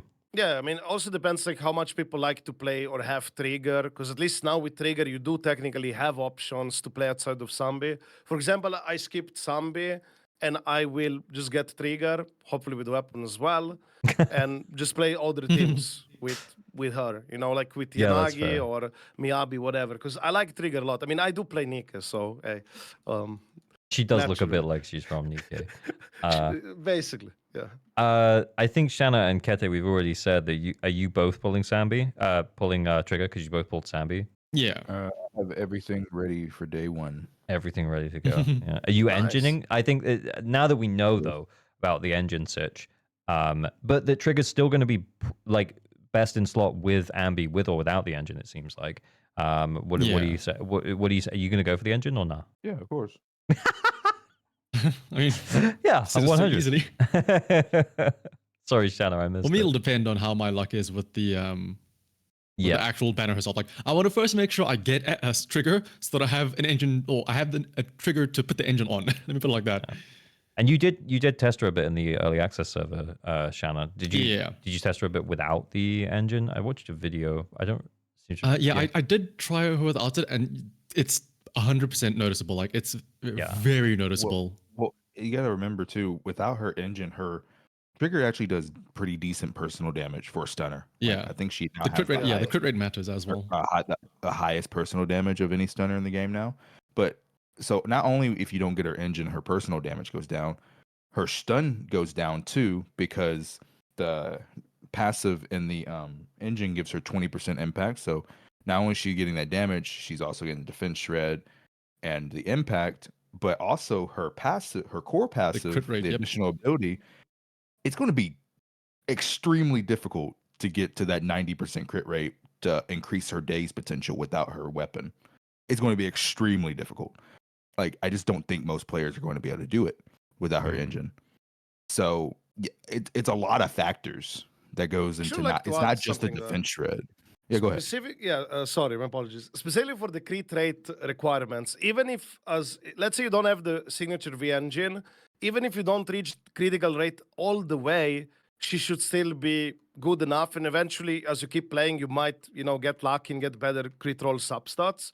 Because I've seen like some other gacha games as well where people get super focused on like, I have to get the passive or something all the way up. And even if you miss like, I don't Absolutely know, not. a bit of it, it should still be fine. But it is Yeah. true that the V engine provides critical rate, and her core skill, when you level it up, I believe, there is no critical rate in there, right? There's So No, so it's just it's either all from substats and stuff. yeah, exactly. So that's kind of like the egregious part, I would say. And I would not be surprised in the future they probably push more on this angle as well. Because like what they love, you probably already noticed it, right? Like with Miyabi or now with her. Is locking effectively, those like, advanced stats around like different engines that you can't get within yeah, that. but and also the weapons, right? Like for example, Miyabi effectively a crit type of attacker, but it's anomaly, so you don't have access to critical rate weapon passives or crit damage passives. So this is something they also love to do in HSR. Basically, it feels to me like the character classes are more done many times to restrict the weapon options, what you can actually use on the characters. That's kind of the vibes I often get. Because like right now we have the roles, we have like stun, anomaly, attacker, but expect in the future, if it goes anything like similar to HSR, what there's gonna be, this unit is, I don't know, let's say this is a defensive unit, but in reality it's an attack DPS. But because it's a defensive unit, there is no actual good attack weapons for them, and it's only their signature. They could do these things as well, a lot. Or like an anomaly character that's an attacker in disguise, and then, or vice versa. Like, I could see this happening very likely. I wouldn't be surprised to see a lot more of that. Yeah. You and then when have we some signs of that. yeah, when we first saw Miyabi's engine, I was like, right, here we go. Yeah, that's how they're gonna do it. And then Trigger is the next one after that. I don't think anyone else has been in a class where they couldn't access the right substat that they needed, except for Miyabi and Trigger. But yeah, you're right. That's the direction it will probably go, as we'll see more of. That's probably for defensive units as well, I would suspect, because if they don't have a clear goal for defensive units, they could just start making defense unit that's, I don't know, anomaly in disguise, and then, stuff like that. And it's also more restrictive. Actually, I'm not even. Probably, you guys already talked about this many times. What even gonna do with defensive units anyway? Besides, like trying to make them like ultra pro max version of an existing other type of characters, or maybe just like mix and match things. Into, My hot I don't take know. is Yeah. Razor is Yeah, do that. defense agents and ZZZ need to be just like preservation and HSR, where we only get like one a year. There's no reason to release multiple defense agents a year. There's Well, just no reason. They've done Caesar. You can't top her. She's perfect. Why do you want to She's have my another favorite one compete with character. her? Yeah, Smile. Yeah. Yeah, I would actually like to add one thing specifically about the tank. Like you mentioned, preservation or sustainers in general in HSR. In HSR, they're known to do where sustainers, like the healer, is like I do everything. Also, like they also do damage and stuff. You mean now. Linksha? Linksha, yeah. I mean, also Hyacinth is probably gonna be like the next healer, whatever. It's probably gonna be like that too, because they're known to do like I'm a healer, but you know that medic meme or healer meme, like I'm a healer, but you know. And Oh, and I they would pull not out be the gun. Yeah. yeah. I would not be surprised they're gonna do this for defense units in this game, where they're like straight up damage dealers with shielding or auto dodge capabilities or whatever. I don't know what they could do, right? Something that makes it, you know, defensive or whatever. And then they also have damage and extra utility on top. I think that's probably the angle they might push for defensive units. Because just defense on its own, I don't think it's gonna sell. Because in HSR, you had like at the start pure defensive units, and now these quote unquote defensive sustainers are like, yeah, we also do damage, debuff, heal, shield on top. Like they do all kinds of things, right? So I would not be surprised defense units will be like that here too eventually. Yeah. But who knows when we get to one? Yeah, I think I remember reacting to a video that Flossin made where he was talking about defense units and he was like, I don't know what they do. And I think my big response to that was I think that they exist to help people who don't really play the game that well. Like they give the interrupt resistance, they give a shield that makes you, you know, basically unkillable, or at least, you know, like that's what Caesar does. But then to add to Kete's point, like yeah, we don't need more than like one a year, and at that point, it's probably to keep up with that power creep, or because I mean it's a gacha at the end of the day. That like I don't mean to mention the P word. It's but, fine, you can. It's yeah, okay, but like they're gonna have to creep a little bit, and that kind of means that you know, at a certain point we might be saying, you know, once we get more limited S rank supports, we might be saying, yeah, you know, Caesar, she gives you that survivability, but you're really sacrificing like a lot of damage. Whereas at the moment, you know, Caesar's still like not only very viable, like her buffs are like really really good. But yeah, so I think yeah, maybe we just get like we just get less. But yeah, we will still get them, and they'll be survivability, plus a decent buff. That's my thoughts. Okay, yeah, it's fair, I would say. But generally, like speaking of, you mentioned like the supports and stuff. Right now, Astra feels like a character. Oh, you want to play her everywhere. And That's this true. type of vibe, you had the same in HSR with another character called Ruan Mei, which actually came around similar time to Astra Yao, where it's like, oh, you always want to play this support everywhere, but eventually they end up being relegated to XY specific teams. As they're going to release more supports, it's very likely they're going to push into more niches or type of certain package deals. Like this is the archetype where you want to use this type of support and so on. I don't think you're going to keep getting generic supports or supports that you're going to be like, oh, I'm going to be using this everywhere. I think they're probably going to push more into niche territory where it's like, this is better than Astra if you played for this team. Then Astra's going to be like really, really still good for Evelyn and so on. Yeah, and I think it's still going to work, but not as necessarily quote unquote best in slot. Let's put it that way. I think that's a good thing, to be honest. Not that, you know, power creep happens, but that, you know, like you don't want to play Astra everywhere. We get supports who are better in specific niches. And I think that you can kind of tell from the way that Astra's kit is designed is that it was kind of meant to work with Evelyn, you know, like with the chain attack buffs and all of that kind of stuff. Like that, she was meant to do that, but she's just so good right now because we don't. Was she our first limited S rank support? She was, right? Yeah, we have no other options, basically. Yeah. We don't have like we do have other supports, but we don't have other limited S rank supports. So yeah, that's why she's so good. And just like to add to that context, yeah, she's a limited S rank supports, but literally our A rank supports are all fucking goated. Like Yeah. Nicole, Lucy, Sukaku, like in their niche, they're all incredible. So I think the more limited S rank supports we get, like the more we get more niched down teams, which is okay. Yeah, I was literally telling you that the other day, gamer, that I feel that Astrial eventually in the future will just be relegated to where she's best in slot on DPS that want to do a lot of chain attacks. Yeah. Okay. Any kind of last thoughts, guys, before we wrap up? We've been yapping for already almost 2 wrapping up? hours. Yeah. Oh, well, it's been nearly only 2 2 hours, hours? Razor. Oh shit, it's been 2 hours. Holy shit. Yeah, we Time can't. flies. 2 hours. We can't upload more than a 2-hour long podcast. It's like Oh, sorry. I'm used to talk like 4 or 5 hours. I know. I'm sorry. Any last minutes? How are we feeling about Zenless overall? Just general final thoughts, guys. I feel like we've had a little bit of a. It's been a bit of therapy for me, I think, because I feel like I've kind of flip flopped and been like, this is great about Zenless, and this is not so good about Zenless, and it's just nice to have an honest chat sometimes. How are you guys feeling? Who starts? Like I said, I'm waiting for version 2.x. That the first 3 patches of 2.1, 2.0, 2.1, 2.2 are gonna tell me a lot for the future. Yeah, I think that's totally fair. Shanna, what about you? And then we'll close out with Razor. I'm hopefully optimistic. Like I know I know we've been talking about all the slippery slope stuff that Miho has been doing, but I'm hoping that they've been doing well so far. You know, for the most part with Zenless Zone Zero, but like I'm hoping that they don't go down as bad of a path as it is with other games. You know what's gonna suck ass? What was that, Kete? You know what's gonna suck ass, Shanaha? What? Can you imagine they do Miyabi's rerun alongside the new Void Hunter?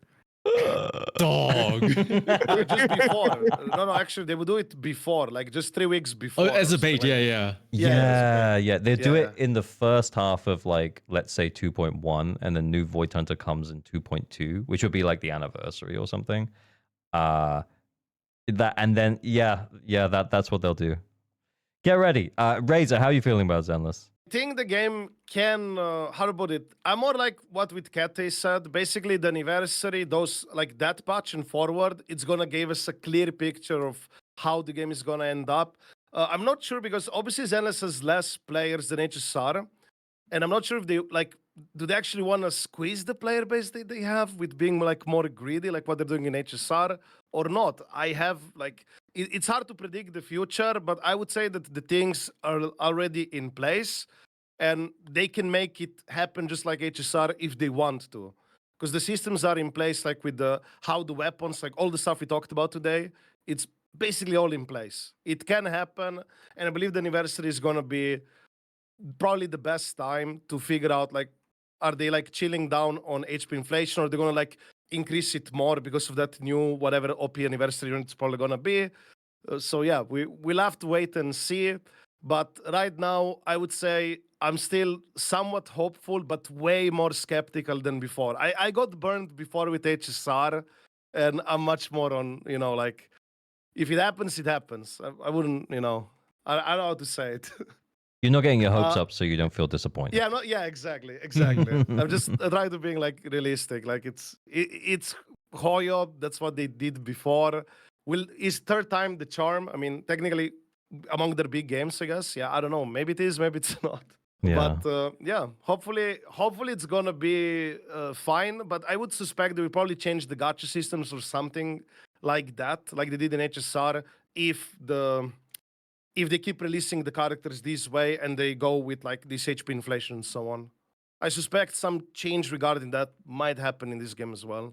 Because I don't think this gacha system is sustainable if they keep pushing this as they do right now with the weapons, characters, and everything. And there is a But, yeah, part it's of me probably- that thinks that they probably...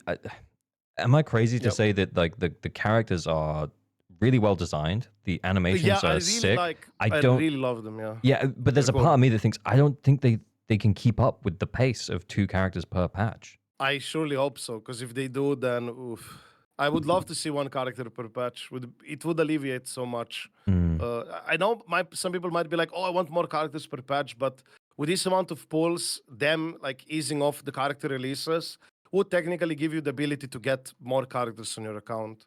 Yeah, It but would kind of help a lot. here's the thing. Let me cook for a second. Yeah. Ambi, I don't think Ambi was finished. You know, like we got the 100 polychromes. You know, there was issues with her for the kit. bug, yeah. Level 300. Sorry. And I don't know if you've noticed, but the S rank characters now, the Ambi and Trigger don't have like the extra like scene when they're switching back from equipment to skills. Oh, like the four, yeah. Yeah, they don't have the different 4. poses. They've got the A rank poses now instead of S rank poses. I don't know. Yeah. There's a part of me that thinks I think they're going too fast. And I know this is only like one patch to base that on, but I think they need to slow down. And if they do, I think that gives us a lot more breathing room as players. I don't think that's I don't think that's a bad thing. So I think it might work in everyone's favor if things are a little bit rushed. I don't know. We were about to wrap up, all right, but I just opened up another topic. I don't know why I did this. I have things to add about it actually. If I may, I'll be very quick. Yeah, go. About the development, it's very likely they work a lot of this stuff ahead of time because in HSR live stream they said the story. For example, the story in HSR, they said like it's already done like 1 year in advance. So I wouldn't be surprised that the characters are also kind of like at least the animations, models or whatever. It's probably done, not in every 6 weeks. Like it's probably way ahead of time. Earlier, they start cooking all this stuff. So Yeah. maybe they're just cutting costs. That could also be a thing. They're just like cutting costs because, to spend less money. That could also be another thing, yeah. I do think though that there's only so much you can have. There's only so much you can have done in advance, and at a certain point, you kind of catch up to where you were in advance. Do you know what I mean? So if they're able to make like a character a month, let's say, and the patches are 3 weeks, then They probably have multiple people then who work on multiple characters, like at different times. Oh, that is also true. Probably. But sometimes I think as well, like when you throw more people at a problem, this is just like corpo talk right now. But like, I mean, you work in a it doesn't corporate, always necessarily make things faster. You can't sleep with 9 women in a month to get a baby. It's not how it works. That's just a stupid expression, but quantity over quality. Yeah, basically.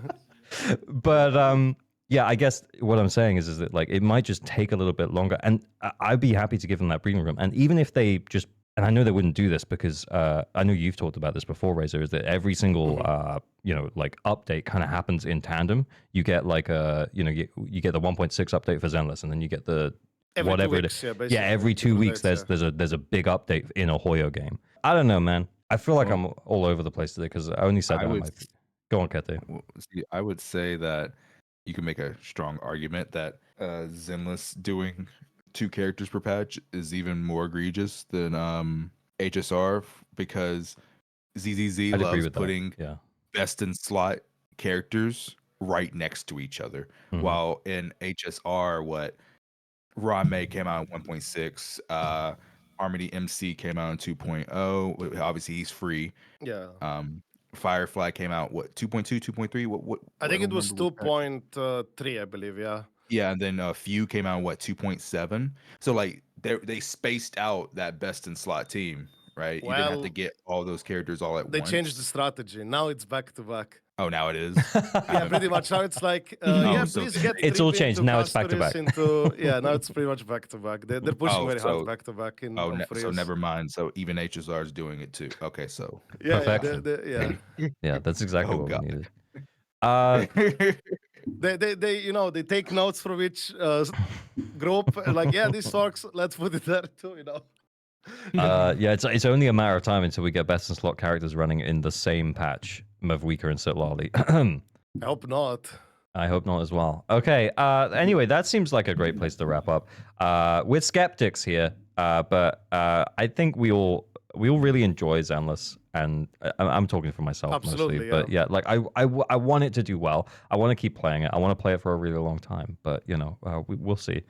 Anyway, so where can people see more of our stuff? Let's start wrapping up. Let's do Razor first as the guest. Razor, where can people check out more of your stuff? You can find me on Twitch, Razor_CT. You can also find me on YouTube, Razor_CT. That's about it. I stream on both Twitch, YouTube as well. And I do primarily content on YouTube for HSR/ZZZ. On streams, I also do play other gachas like Vuva, sometimes Genshin Story. And besides HSR and ZZZ, yeah, and maybe some other gachas too. And expect more like upcoming gacha games from me, like Ananta, Enfield, Azur Promelia, and so on. I'll look into that too. Nice. So yeah, that's about it for me. Yeah, That's cool. Smile. Shanna, what about you? What up? It's Shanaha. You can always find me on YouTube or Twitch. Every week, news video giving you a recap on Zenless Zone Zero stuff, and then some guides here and there sprinkled around as well. Cool. Kete? Oh yeah, Cut to the Seventh on YouTube. I stream often, and I make videos. Come join the Discord too. Sick. It's very simple. Yeah. And I've been Average Luck Gamer. This has been Losing the 50. You should come check out Average Luck Gamer at YouTube, and you should also join. No, wait. Check out the Twitch, which is Avluck Gamer. And I stream there, and then I make content in other places like YouTube mostly. Oh my god, my brain is so broken. Okay. Lastly, though, you should like and subscribe to this video that you're watching here, which is Losing the 50. We're also available on Spotify if you want to, have us on the go. The plan was always to do one every 2 weeks, but this is our second in a week concurrently, and we have another booked in for next week. So maybe weekly Losing the 50s. Like and subscribe to Losing the 50. Okay, everyone say bye. Bye bye. Bye bye.